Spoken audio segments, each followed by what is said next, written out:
Today I'm going to show you how I cook and freeze yams for later use. I got a case of them from the food bank. They call me when they have overages, and I dehydrate things and return it and let them be able to use it if they have pallets of things that won't get used in a timely manner. And I ended up with they just had a half a box of yams that were going to go bad, and so we love them.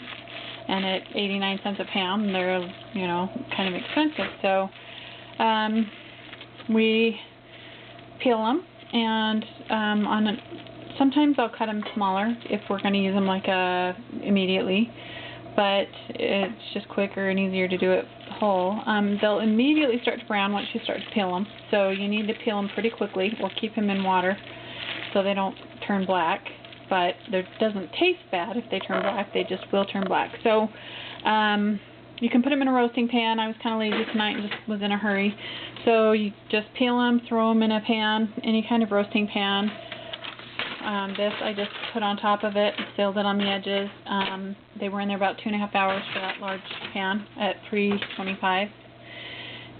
And if you turn them up, they will possibly burn, and I have done that in the past when I've cut them up smaller. The bottom of them burned because they were in with the turkey and I left them in too long. But you just want to cook them until they're easy to fork. And you can kind of test them. I just set the timer for an hour, and then towards the end I just do a half an hour after about the first hour and a half. And then see, they're just really soft. And then what I do is I double bag freezer bags. So I'll stick one inside the other, and I try not to touch the inside of the bag because the food's going to be in there and I don't want to put any germs there. I always wash my hands first. And then you just take a fork and you just stick one in. Sorry, it's kind of hard one-handed.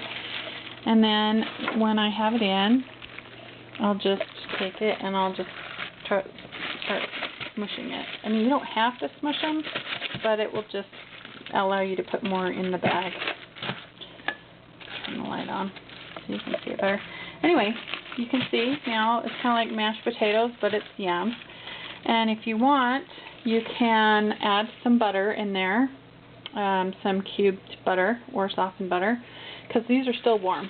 So I would shake some salt and pepper in there and throw probably a quarter to a third cube of butter in there, and mush it around so that it's ready, all seasoned and everything to go. And then I'll just freeze them like that. And then when you're ready to use them, I just take them out, let them thaw inside of a bowl, because sometimes they'll drip some water, in the fridge overnight, and then I'll just dump them into a bowl and heat them up. I also like serving them with a little bit of coconut butter. Our family really likes that. But so some coconut butter in there, and then a little bit of nutmeg is another way we like to. I don't usually add any sugar or anything because they're sweet enough on their own. So anyway, that's how we like to freeze and when we have an overage of yams.